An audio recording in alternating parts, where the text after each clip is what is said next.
Right, you lot. Now, I have looked at my videos I've done on this channel. I've done a lot more this year, but I've kind of realised I kind of just keep doing the same three things. And as much as I kind of joke about it, and I'm going to keep doing that. I've just got more tier lists I can drag out at the end of the year. I've got more lyric breakdowns I'll do at some point. I've got, more reactions. I can bloody react to anything. But I want to throw in some different videos every once in a while, not to make it bloody stale, you know what I mean? But one that I thought I wanted to do for a while is my kind of top 100 albums and top 100 worst albums sort of thing. And I thought that would make a kind of interesting video because this year I've made a bloody album of the year account thanks to Reese, and this is bloody Reese's fault. He like Queen, and then like Bruh, liked Eagle, and then like we all started listening to it. I don't really know what happened, but yeah. So I've listened to probably about 200 albums this year, and there was a bunch I knew before. So I thought I'd make this account and kind of go through my top 100 albums. This is going to be less jokey than the usual videos. I'm going to be taking myself a bit more seriously than I usually do. But yeah, I just want to let you know there's a lot of great albums I've probably not got to. So these are not, no way, the 100 greatest albums of all time. And this is not on an objective level, by the way. Like, this is not based off the critical production value or how, like, influential the album was. Like, this is just my personal biased preference, which I'm gonna set that out. So if you're angry, it's my opinion. That's what makes human beings great, right? We all got. So anyway, I'll get into it. So 100. I've got 1, 2, 3, 4, 5, 6, 7 100s. I don't like giving 100 often because I kind of hate giving 10 out of 10s or 100 because I feel like if you give too many, it loses effect. But anyway, so I'll go in order. So the first 100 here, we've got Pale Waves as Unwanted. I think Pale Waves are just a band that just really hit me. I heard one of their songs, Reason to Live. I just love the kind of big, explosive arena style they went for this album. Their other albums I'm more mixed on, but this was amazing. Then we got Folklore, which I've talked about it on the main channel. I just think it was such like a bold, brave thing for Taylor to do. Like, it was coming after Lover to go to this. It was like no one expected it. It came out during lockdown. I just think it's got one of the best runs in an album I've ever heard, from the first track to This Is Me Trying. Those first line songs are amazing. I just think it's a perfect album. I love the style. I love the Bon Iver, the Aaron Desmond production. Just on another level. Then we got Jay-Z's 444. Jay-Z really, like, he's really got this persona that you think everything's okay, but this album really, like, it felt he had a meaning in it. He had something to say, and I actually enjoyed the music, and I actually got invested. And I felt like even if you remove the message, I still rated what he did. So that's what I got here. Then we got Hamilton soundtrack. I feel it's a bit cheating, but like, it's one of the best musicals ever constructed. Like, it's almost a miracle. I'm going to do a whole video on it at some point. It's just got to be there. And we got Bruno Mars, Do Wops and Hooligan. This album had 10 songs, and all of them were good. So like, I think, like, I couldn't not give it 100. You know, there were so many hits on this album. You just look it up, all the big hits. There was like 6 hits on this. It was like unbelievable. Then Amy Winehouse is Back to Black. I mean, if you're talking influence, half the acts we have now wouldn't be here because if not for Amy Winehouse. I just think it is a perfect album. I just think her style, everything she went for just worked here. And then finally, The Killer's Hot Fuzz is an 100 for me. And I know people are mixed on The Killer, but I just love their style of music. And I think, the run from Jenny to Friend to Mine to all these things is amazing. I think after that, maybe it tabs off, but I think Hot Fuzz deserves an 100. So 99, my only 99 is Taylor Beckett's Grown Up and Lonely. This is a small act that I've just really became fond of. She had a song that was quite big called Quarter Life Crisis, and this EP was just, all of the songs were amazing, and it just really hit me in a place. Then we got Lauren Spencer Smith, Mirror, and I know this is not like, it's not I admit it's not a 98 album, but just I related to this album more than anything else I've ever heard. It really touched me in ways. I love the way she does songs, her choruses. A lot of her songs are really short as well, so they've got great replay value. I was a massive fan of it. Then we got Taylor Swift, Speak Now and Red. I think they're slightly worse than Folklore, but Speak Now and Red, they're pretty much neck and neck for me. I personally put Speak Now a bit ahead because I like some Law song. Red is just a masterpiece in the sense that, like, it's just this broken woman in like every song, and you just get it. The 10-minute All Too Well is amazing. Like, The Vault is unbelievable here, and then Speak Now is equally just such an underrated album as well. Right, then we got Mike Shinoda with Post Traumatic. This is the rapper from Linkin Park solo album after Chester died. And look, I think what let it down was that the second half there was a couple of songs that didn't hit, but the first half, oh my god, that is 100 territory. Like, and I was not expecting it to be as good as it was. Then we got Ed Sheeran's X. I think it's just a pretty perfect album. I think this took everything Ed Sheeran was on plus and ignore the pun, multiplied that. I think it was bigger, it was better. I love some of the production stuff he did. He had a great mix of kind of like mainstream hits, but also some of the more relaxed, chilled stuff as well. I'm trying to be brief with these because I don't really want to give too much detail, but I'll be doing more in-depth videos on a lot of these albums on the main channel at some point when I get to it. Then we got Minutes to Midnight. I just think the aesthetic and sound that Linkin Park went for was actually better than Hybrid Theory and Meteora. And this is one of my unpopular takes. I think Minutes to Midnight is the best Linkin Park album. I love the style, and I just think it's more stripped back. It's like Meteora was a million miles an hour, and as much as I liked parts of that, it did get too much at times. But this is just another level. Then we got The Blueprint, one of the most staple rap albums of all time. It deserves to be there. Then we got the Goo Goo Dolls, a band that I just don't get why people don't like them. I really don't. I just think they're so good. I just think, like, if you ever listen to a Goo Goo Dolls song, they have probably my favourite song of all time on this album, Iris, and I just think they're so good at what they do, and I just love the guy's voice, the emotion they put into the song. Then we got Stevie Wonder with Talking Book. I mean, it speaks for itself, this album, it really does. It's just on another level. Right, 97th now. First we got 808s and Heartbreaks by Kanye West. And look, I think it's a hot take to put this as the best Kanye album. And I think as in like production impact, it probably isn't. But personally for me, this is the kind of thing I gravitate towards more. And I can see why people would hate 808s. I can totally get it. But for me, I just think the way it kind of changed music, the way he was like not afraid to actually talk about these deep things and to actually sing. And he's not a natural singer, and the auto tune can be a bit much at times. But I just love style. And we've got Evanescence, Fallen. I mean, this is one of the greatest albums of the 2000s. Like her vocals, what she does, the composition, so many great songs there. It just deserves to be there. Then we got Hybrid Theory. Hybrid Theory was one of the most inventive albums. It's one of the most creative albums you ever hear. I mean, it's got some of the greatest songs of all time, genuine, this album. And I think it's a bit overrated. Like, it's not quite in 100. I used to have it as 100, but I did move it down. But it's bloody up there. Then we got Jagged Little Pill by and Alanis Morissette. And look, this is one of the biggest albums in the 90s. You can see why. This is just a mean girl. Like, she's just a bitch in the best way possible. And like, it's an experience to behold. I love Jagged Little Pill. Then we got Michael Jackson's Bad. I put Bad above Thriller. I think it has more good songs. I think Thriller's carried by a couple of the singles, and I just think, it's Michael Jackson. He speaks for himself, doesn't he? Right, then we got Evermore, Taylor Swift, which I think is not as good as Folklore. I see people put it above Folklore. I don't agree. I think it is the B-side for Folklore, in my opinion. But there's some absolute bangers on here, whether it's Tis a Damn Season or Gold Rush or No Body, No Crime, my personal favourite. Adele's 21. I've not got around to other Adele records, but I just think Adele, I mean, there's a reason she wins all the awards she does. Her vocals, probably the best vocalists of our generation, just amazing. Then we got Take That, Sister. It's just another one where like it shouldn't be a 96, but I just really enjoy kind of the campness of it almost. It's so classic. Like you've grown up with all these songs, you know what I mean? Then we got Late Registration, Kanye West. This is my personal second favourite Kanye West album. I think that's a bit controversial in itself as well. I think this took everything College Dropout was and just took it to another level. I think Late Registration has more to say. I think it's got better flows. I think it's got better hooks. I think it's got better kind of hits on it. That's just my opinion. Right, then we got the miseducation of Lauryn Hill, which I think is like it. Lauryn Hill's story is so funny. How she like made one album and then went off the rails, and you see her now, and she's like late to shows and like never bother looking to an unplugged live album, whatever it was. Like it's a disaster class, but I mean it's one of the greatest albums ever. But at what cost? You know what I mean? Then we got Rumours, Fleetwood Mac, one of the greatest albums of all time. Like I think this is universally agreed. The fact that Fleetwood Mac were able to do this and like you read all the stories is just brilliant.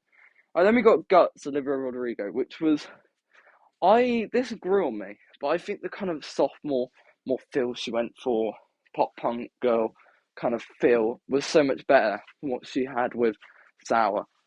As much as I think Sour maybe on a personal level hit me more, I put this above. Scissors SOS needs to win the Grammy, and this is coming from like a big fan of Olivia and Taylor. I think Scissor needs to get it for SOS, so I put SOS above Got It because I just think it was just such an amazing album.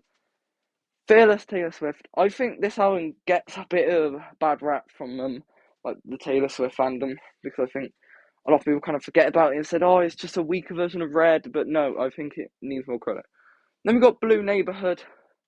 I just love Troye Sivan's it's got a kind of bedroom feel to it here. This feels like down to earth. Heaven is the song helped me a lot at times, so I have kind of a lot of bias as well. Right, then we got Definitely Maybe, Oasis. I mean, Oasis speaks for themselves. This is just an amazing album. It's got all the hits, you know. And I think it's slightly better than What's the Story Morning Glory, and that's probably controversial as well. Elmatic by Nas. Look, I think every man and their dog's done a video essay on why this is one of the greatest rap albums ever. I think Nas is probably the greatest rapper of all time, arguably. That's just my take, and that's how I feel. Right, then we got Sour, which I just think, well, not a perfect album.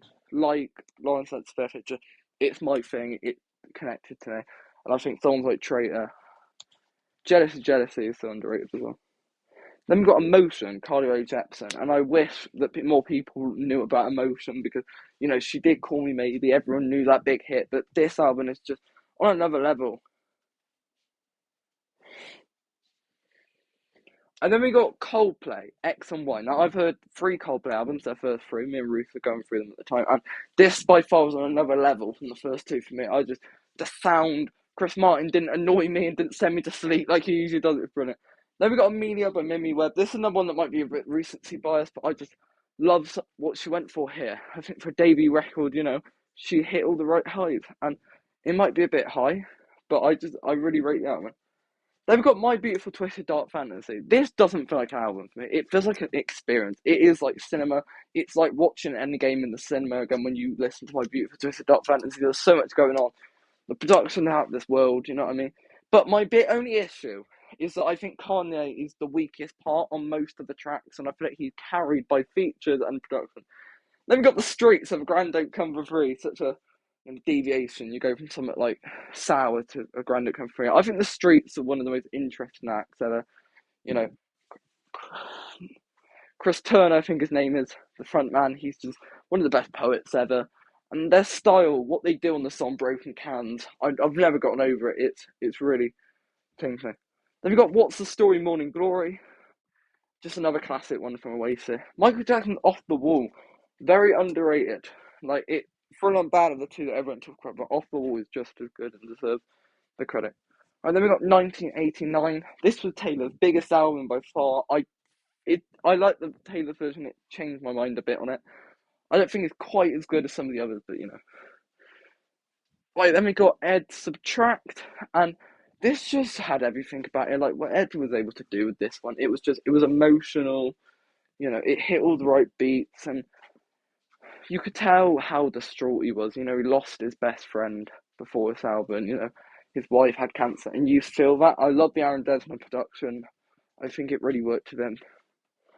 Then we got Might Not Like Her, Maddie Van. This is another thing that I've really connected to it recently. The song You Might Not Like Her basically inspired an entire song that I'm writing right now. So I love Maddie's vocals. I love how open she is about just talking about things. Her lyrics are brilliant, and you know. Then I put Red in the original Speak Now, like the original, pretty much on time. Then we got Teenage Dream. I think one of the best pop albums of the 2010s. It's such a shame you look at Kelly's trajectory because Witness, God, we'll get to Witness on the worst 100 albums. The Goo Goo Dolls Greatest Hits, it's kind of cheating, ain't it? It's a greatest hits album, but you know, it's good. Then we got Igor. I put Igor in here, of course I have. I think Igor is some of the best storytelling I've seen. I think the way, like every beat of detail Tyler put into that, you can just see how much I'm so like, I love the storytelling, like I've said. And each song is its own chapter. There's no filler on Eagle, you know what I mean? It's got the right amount of tracks, and I just think so many great songs. New Magic Wand is probably the best song Tyler the Creator's ever done. And yeah. Then we got Reputation. I think, Reputation, I wasn't expecting to actually like it. This was the Taylor album, I was a bit worried, but I actually ended up loving it because I think it was such a diversion and not everything worked. Look What You Made Me Do was an embarrassing song, I'm going to say it. This is why we can't have nice things. I hate that one as well, but things like The Getaway Car, Don't Blame Me, oh my god, they're just so good. Collision Course, one of the most unlikely collabs turned into one of the best albums. I love this. Right, then we got College Dropout, just a classic album. Everyone knows how good College Dropout is. It's such a shame as to what Kanye became after this. Then we got Silk Sonic. Silk Sonic is so underrated. I think it was such a cool thing Bruno did. But my only issue is I don't come back to them are LeBrock. Do me a favour and Google LeBrock. Their music is out of this world. I've not been able to hear as much of them as I love, but such an underrated group, so talented. The vocalists off Fifth Planet, like I just can't believe how good they are. Then we got Taylor Swift, Lover. I think Lover was one of the weaker albums, but I think it's got his absolute high highs on there. Then we got Frank Ocean's Blonde, and look, this is an album that only grows with me with time. I think I've got my issues with Frank. Like he's not made an album in 8 years. Frank, hurry up! But I'm more than annoyed that he's just not doing music more than anything he actually does in his music. But then we got Starboy. I think The Weeknd is one of those universally beloved artists. Like no one hates The Weeknd, and for good reason. I think Starboy is great. Right, then we got Gemini Wright, Steve Lacy. I just think it was such a creative, different album, and I love Bad Habits.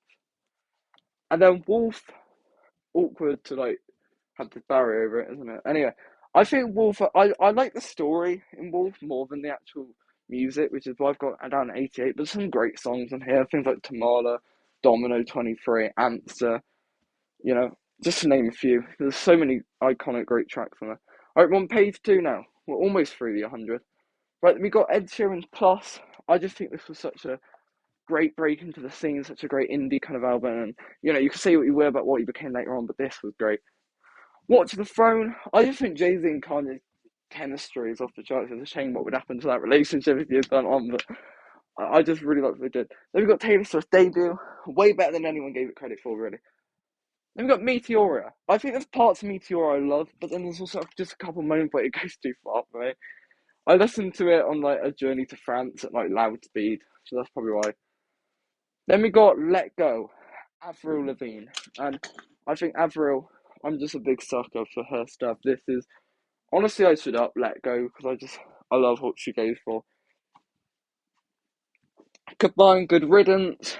Juice WRLD.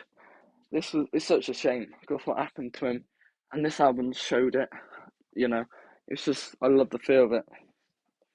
Then we got Lemonade and I'm Sasha Fierce, back-to-back Beyonce. Lemonade is one of the most kind of critically acclaimed for good reason, and it was levels above. I've heard 4 Beyonce albums. I've heard the Renaissance and the one that has EXO on it, and yeah, this was levels above it. And then I Am Sasha Fierce. It was a weird one because the first half was very poppy. You had stuff like Halo and If I Were a Boy, and then the second half you get Single Late. It was a bit all over the place, but I really rated it. Then we got the 2 Pale Waves album, not quite as good as Unwanted, but I really like Moments of Who Am I and My Mind Makes Noises. Get to Heaven, Everything is such a great, unique band that I just like. There's some really niche bands I just really like. Something to Give Each Other by Troye Sivan. I think he just feels so much more comfortable than Blue Neighborhood, and I personally prefer Blue Neighborhood, but seeing him Ben, seeing that, he feels so much more comfortable in who he is himself, and it's just, I just really like it. And we got Denzel Curry with Melt My Eyes to Your Future. I just think it's one of the best constructed rap albums I've heard this year. I just think Denzel's got the flow, he's got the delivery, he's got the personality, he's got the charm, he's memorable. I like it. Right, then we got Little Sims, and I just think this album was able to talk about and discover topics and do things just in such a creative way. Divide, look, it was divisive, but it had probably the best Ed Sheeran song ever, Castle on the Hill, on it, and I just think it was such a big album that you couldn't escape from it. But there's so many underrated deep cuts on it. Konnichiwa by Skepta is just, for that kind of industry, that kind of grind scene, it's just such a blast. Then we got Party Next Door, and I've put the original 1989. I've kind of already talked about that. So Right, then we got Millennium and Aquarium. The albums that couldn't be more different. Millennium is like the Backstreet Boys. It's the most 90s thing you ever hear, but I kind of have a soft spot for it. Then Aqua's Aquarium is genuinely a great album. Like I'm not even kidding you. Like there's genuinely some great. Like the Turn Back Time song was genuinely good. Then we got Straight Outta Compton. I mean, I don't really think I need to elaborate on that one. Now that I've been honest, Maddie Zan, I think it wasn't quite as good as you might not like her, but I just really rated how clean she was able to come on this. I think the singles were great, and it was just a really cool project. I didn't mean to haunt you. By far the best album I've heard from a YouTuber, including my own, unfortunately, and I really rated that. Right, then we got Because the Internet, Childish Gambino, and I think Childish Gambino, he just has such a unique style, and like he's so unrecognizable from anyone else. Like you know, it's him. He's got some great. He has a Barber album, the Chipmunks, and this. I don't really know what he's going for there, but I just think it's a really sick album.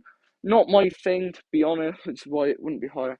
Then we got Channel Orange. Channel Orange is not as good as Bond, but it's very close. I think it's just a really cool stuff. And then Pink Floyd. Nicki Minaj. I was not expecting this to be on the level it was, but Nicki Minaj, she just had a great break into the scene, and for that to be your first album and debut, she just so much personality. Then we have A Rush of Blood to the Head, Coldplay. I thought this was an upgrade on their first album. It had a bit more personality. I love the song The Scientist, and it was a cool album. Backfield's good, Jessica Ware. One of the best albums of this year. It's a shame it didn't get more Grammy recognition, to be honest. It was really cool. The Lorde Melodrama. This album did a lot. Lorde did a lot good and bad for pop music, but I think she really was substantial in a lot of senses. And then we got Currents by Tame Impala. I think Tame Impala is such a just cool background music. Like it's just this is an album you put on in your car, you turn it up when you're driving at night. Like it's got that feel to it. The Truth About Love, Pink. My personal favourite Pink album. I've only heard two so far, but I'm just a big fan of what she did here. Evelyn Road, Tom Grennan delivered one of the best breakup albums I've ever heard. So much better than his new album. I wasn't big on that. I thought just such a cool album. Get Weird, Little Mix. I'm not joking. I really like this more than I thought. Little Mix, just vocally, they're so good. This has always been my thing with Little Mix. Like they could be a lot better, and they could be making 90 level music. But this was great. I Cry When I Laugh, Jessica Lynn. So many classics on here. I love the song Take Me Home. I think Jessica Lynn, I can't wait for her comeback. So I know she's a bit out of music for a while, so I'm excited to see what she comes back with. Living Things, Linkin Park. I think this album gets way too much hate. I think The Hunting Party is 10 times worse than this, and most people put the neck in that. This was a lot more memorable, had a lot more going for it. Up All Night, I think this is the peak of One Direction. The issue with One Direction albums, as someone who's heard all of them, is that they load all the great singles and great songs in the first half, and they kind of do the same song 20 times in every album, and it gets boring by the end, but that's their first album. It was okay. No Five collaboration, one of the coolest things Ed did. He collaborated with a bunch of down rappers, and it's just really cool. Thriller, I've said it's overrated, but it's still Michael Jackson, got me rating.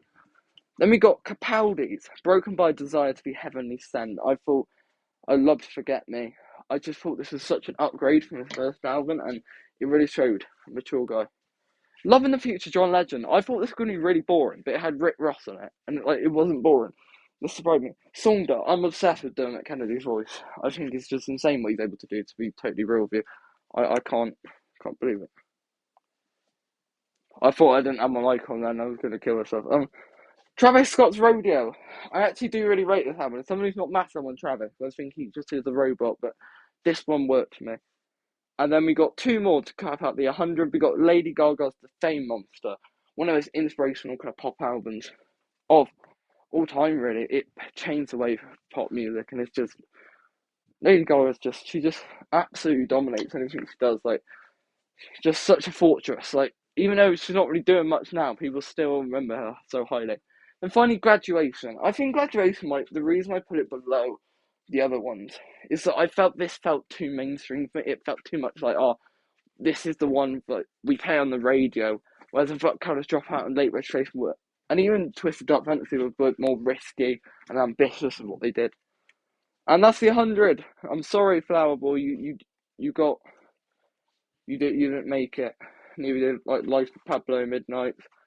Even my own album, which I gave a 75. Oh my god. Oh no, good. Alright, so that was my top 100 albums. I'm going to do another one at some point where I do my top 100 least favourite albums.